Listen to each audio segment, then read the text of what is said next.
Hello guys, Sci-Fi ဇုံရဲ့နေမီတွေကိုဝင်ရောက်ဖို့အသင့်ဖြစ်ပြီလားကမ္ဘာအနာဂတ်ကိုပြောင်းလဲပေးမယ်နောက်ဆုံးပေါ်သိပ္ပံနဲ့နည်းပညာသတင်းတွေကို Sci-Fi ဇုံကနေတင်ဆက်နေပါပြီနည်းပညာဈေးကွက်မှာ Alphabet နဲ့ Samsung လိုကုမ္ပဏီကြီးတွေပဲလွှမ်းမိုးထားချိန်မှာ Nothing ဆိုတဲ့ Britain အခြေစိုက်ကုမ္ပဏီကလေးတစ်ခုကဘလို့ပေါ်ထွက်လာပြီးတော့ဘလို့ရွှင်ဟုန်တွေနဲ့ထိုးပေါက်လာခဲ့တာလေသူတို့ရဲ့အောင်မြင်မှုတွေနဲ့ရင်ဆိုင်ရတဲ့စိန်ခေါ်မှုတွေကိုဒီဗီဒီယိုမှာလေ့လာကြည့်အောင်။နည်းပညာဈေးကွက်ကြီးနည်းနည်းလေးချုပ်ပြီးထပ်ပြောမယ်ဆိုရင်ဖုန်းဈေးကွက်မှာပေါ့။ Apple နဲ့ Samsung လိုကုမ္ပဏီကြီးတွေလွှမ်းမိုးမှုအောက်မှာပြင်းရည်စရာကောင်းနေပြီလို့ခင်ဗျားတို့ခံစားရဘူးလား။ဒီနှစ်လာလဲဒီဒီဇိုင်းနောက်နှစ်လာလဲဒီဒီဇိုင်းပဲ။ဒီဇိုင်းတွေဘယ်တော့လာမှလဲလို့ခင်ဗျားတို့တွေးခဲ့ဘူးလား။ဒီလိုမေးခွန်းတွေရဲ့အဖြေကိုပေးဖို့အတွက် Nothing ဆိုတဲ့ကုမ္ပဏီလေးတစ်ခုဟာ2020ပြည့်နှစ်မှာစတင်ပေါ်ထွက်လာခဲ့ပါတယ်။ဒီကုမ္ပဏီကိုစတင်တည်ထောင်သူကနာမည်ကြီး OnePlus ဖုန်း brand ကိုပူးတွဲတည်ထောင်ခဲ့ခါပိုင်ပါပဲ။သူ့ရဲ့ရွေးချက်ကတော့ရှင်းပါတယ်။အခုရှိနေတဲ့ထုတ်ကုန်တွေကိုလုံးဝမပြောင်းလဲပဲ။လုံးဝခွဲပြားတဲ့ရှုထောင့်ကနေချင်းကပ်ဖို့ပါပဲ။ခါပိုင်ဟာပြိုင်ဆိုင်မှုပြင်းထန်တဲ့ဈေးကွက်ထဲမှာသူ့ရဲ့ထုတ်ကုန်တွေကိုထင်ပေါ်အောင်လုပ်ဖို့အတွက်နီလန်တစ်ခုကိုရွေးချယ်ခဲ့ပါတယ်။အဲ့ဒါကတော့ဒီဇိုင်းပါပဲ။နာတင်ရဲ့အဓိကဒီဇိုင်းယူဆကတော့ပွင့်လင်းမြတ်တာမှု transparency နဲ့ရိုးရှင်းမှု minimalism ပါ။သူတို့ဟာ product ရဲ့အတွင်းပစ္စည်းတွေ circuit ပြားတွေကိုဖုံးမကွယ်ထားတဲ့ဒီဇိုင်းနဲ့ပွဲထွက်လာခဲ့တယ်။ဒီဒီဇိုင်းဟာ1990ပြည့်နှစ်တွေကပေါ်ပေါက်ခဲ့တဲ့ဖောက်ထွင်းမြင်ရတဲ့နည်းပညာဒီဇိုင်းတွေနဲ့ဆင်ပေမဲ့ပိုခင်မီတဲ့ဒီဇိုင်းပုံစံမျိုးဖန်တီးခဲ့တယ်။သူတို့ရဲ့ပထမဆုံးထုတ်ကုန်ဖြစ်တဲ့ EON နဲ့ကြာ2021ခုနှစ်မှာစတင်ရောင်းချခဲ့ပြီး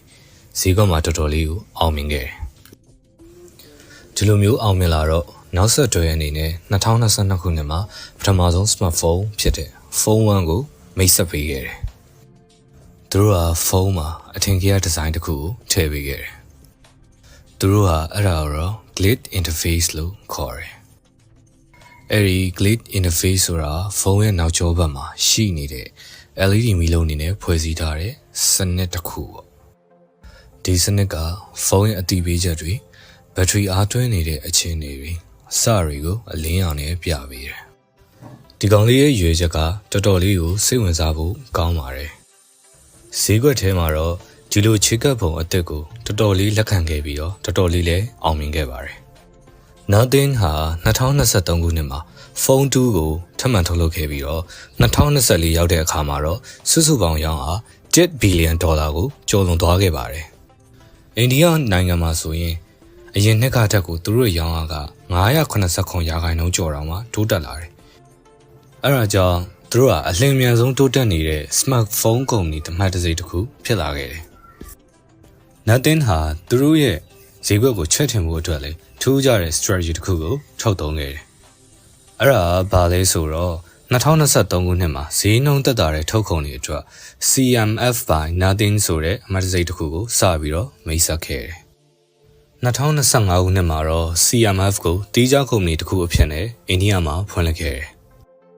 ဒီလိုလုပ်ခြင်းအပြင် Nothing မှတစ်စိတ်ကိုဈေးကြီးတဲ့ဒီဇိုင်းကိုအဓိကထားတဲ့ flash ဈေးကွက်မှာဆက်ထားနိုင်ခဲ့ပြီးတော့ CMF ကတော့အရေးအတွက်များတဲ့အလဲလက်တန်းစာ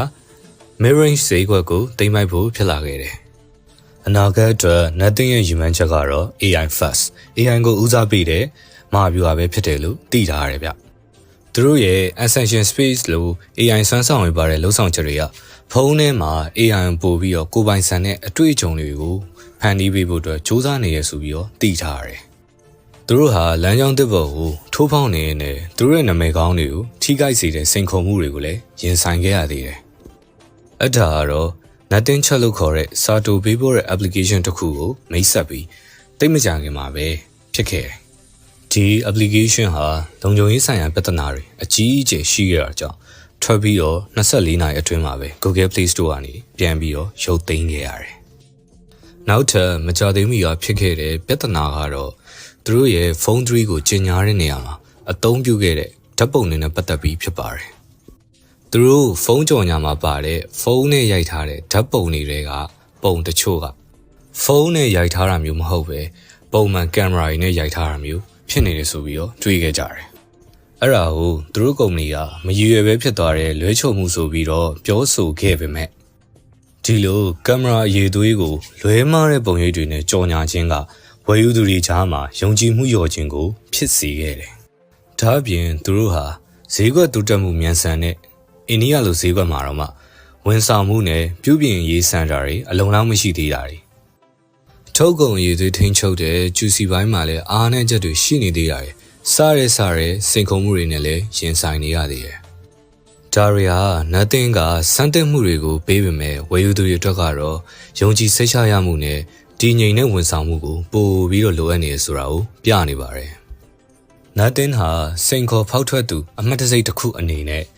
နှစ်အနည်းငယ်အတွင်းမှာပဲအောင်မြင်စွာရပ်တည်နိုင်ခဲ့ပါတယ်။ဘယ်လိုပဲပြောသူတို့ဟာစမတ်ဖုန်းလောကတွေကရိုးအီနေတဲ့ဒီဇိုင်းတွေချားထဲမှာ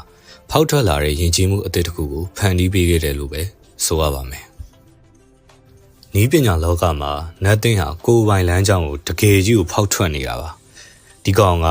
နည်းပညာလောကရဲ့အခြေအနေကိုတကယ်ပဲပြောင်းလဲနိုင်မလားဆိုတာတစ်ကမ္ဘာလုံးကလည်းစောင့်ကြည့်နေပါတယ်။အားလုံးကိုဆိုင်ဖိုင်ဆောင်ရဲ့နေမီတွေကနေနှုတ်ဆက်လိုက်ပါတယ်။ခင်ဗျားတို့ရဲ့အမြင်တွေကိုလည်းကွန်မန့်မှာရေးခဲ့ပေးကြပါဦး။